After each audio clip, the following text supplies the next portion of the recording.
What's up from La Capitale? There are so many new constructions in Dominican Republic that there's so many options. So I'm currently in Santo Domingo and I'm looking at properties and also at a long-term apartment for me to live in. And so if you are looking to purchase and start an Airbnb business, this is the country to do it. Dominican Republic is putting in so much money in their tourism that for the second year in a row, they are now #1 most visited island on the Caribbean. Last year, the government invested $5 billion in tourism. And if you look around you, whether you are in Puerto Plata or in La Capitale or in Santiago, you'll see nothing but new construction everywhere. They are literally so foreign investor friendly. They want so many foreign investors to come to the country and invest.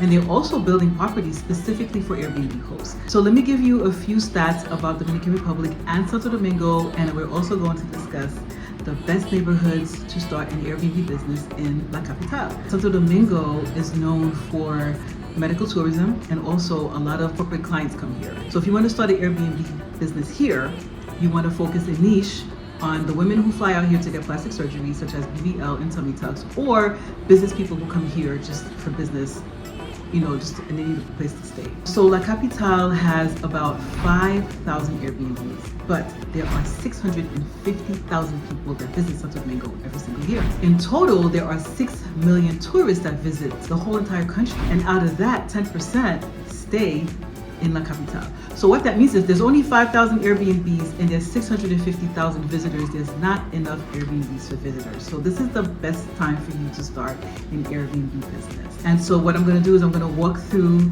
the neighborhoods, the best neighborhoods. Some of them I've stayed at and some of them I've visited. And we're gonna talk about the best places in Santo Domingo to start your Airbnb business.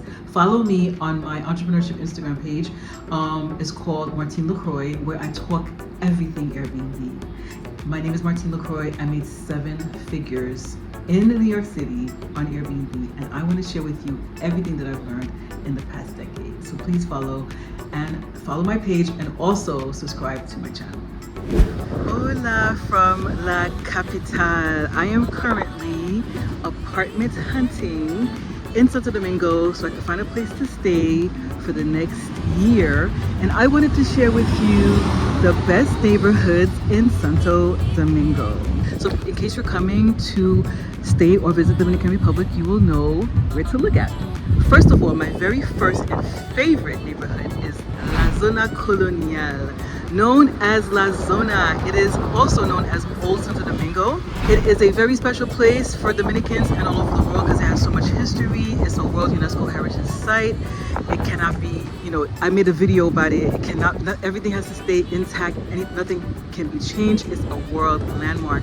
I love Zona Colonial. It's very touristy. There's a lot of Dominicans who go there to visit also. I'm currently staying at a former monastery known as Paseo Colonial. It used to be a monastery and it's very unique, and I'm really enjoying my time there. I don't really eat in La Zona Colonial because it's very touristy, but I do, have snacks and drinks there, but I'm enjoying it very much. So it's one of my favorite neighborhoods.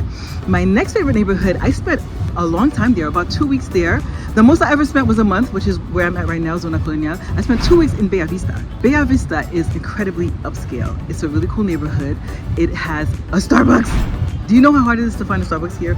There's a Starbucks 3 minutes from where I was staying at in a beautiful penthouse with a rooftop jacuzzi, 2-story Airbnb. I had an amazing time there, and less than 3 minute walk was a mall called Downtown Center. And there's a Starbucks there, and I love staying there. Like I said, it's very upscale. If you want to visit there or get an Airbnb there or get a long-term apartment there, Vista is one of the most upscale neighborhoods in Santo Domingo. Next up is probably the most upscale neighborhood is where I'm at now, Piantini. Look at this building. You would think I'm in Manhattan. Look at this building right here. Look at this. There's a lot of high rises in Piantini. Look at this building right here. It's at least 20 stories high. And they call this country a third world country. To me, it's an emerging country. It's a growing country. This does not seem like a third world country to me, okay? Look at this, there's a doorman there. So this is Piantini. It's most arguably the most upscale neighborhood in Santo Domingo. It's very quiet, restaurants. I went to the most beautiful Starbucks I have ever gone to in Piantini. Yes, nicer than New York City Starbucks. Very nice. So Piantini is very upscale. You can eat here. I don't think there's a mall not too far called Blue Mall. I'm not sure if it's in Piantini or in the Winston Churchill neighborhood, but this is as upscale as it gets. If you're looking to purchase condos or properties here, you want to look at Piantini. A 1 or 2 bedroom costs under $150,000. But if you're looking for a long-term apartment to rent, like for you to rent, or you're looking to purchase, if you're planning on living here, it should be about $1,500 a month. So I'm looking to do a 1-year rental while I shop around for an Airbnb. So I want to take my time, get to know the culture, understand it before I make that long-term decision. And so I really like Piantini, so I've been apartment hunting here. It's a really cool neighborhood. Next up is Naco. Naco is really cool also. I have seen some apartments over there. 1 bedroom is about $850. You can also go on Airbnb and look at apartments in Naco, Naco.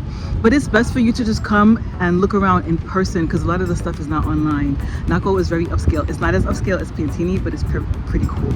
Those are the top 4 neighborhoods. There's also Winston Churchill, which is where the Blue Mall is located. That's a nice neighborhood, and so is Gasquet. Gasquet is really cool. I drove through that neighborhood every day for a month when I was going to take my Spanish classes, and I saw supermarkets there, I saw locals there, and I thought, oh, this might be a cool place for me to stay. Speaking of supermarkets, that's one of my favorite things to do. In La Capitale, there are Bravo supermarkets, there are Jumbo supermarkets, which is Dominican Republic's version of Walmart.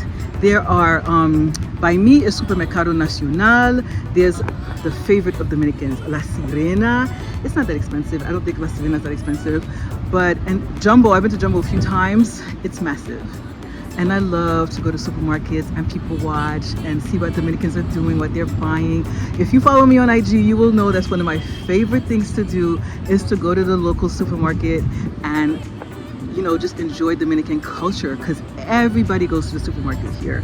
And so these are the top neighborhoods of La Capitale. If you're coming to visit, I hope this has been helpful to you. I'm going to continue apartment hunting. I know I will find the right place for me. I'm having an amazing time in this massive city. Like I said, there's also, I have not gone to the hood because my butt is from Brooklyn. I don't feel like I need to go to the hood in La Capitale. It's like the hood anywhere else. But I have taken the metro. There's metros in this big massive city. Took the metro to Agora Mall. Take the metro to Piantini. There's a metro here too. So if you want to get around and you get tired of Uber, you can take the metro. I have a video on that also. So anyway, I hope my video has helped you, and I want to say hasta luego from beautiful Santo Domingo. Ciao, ciao.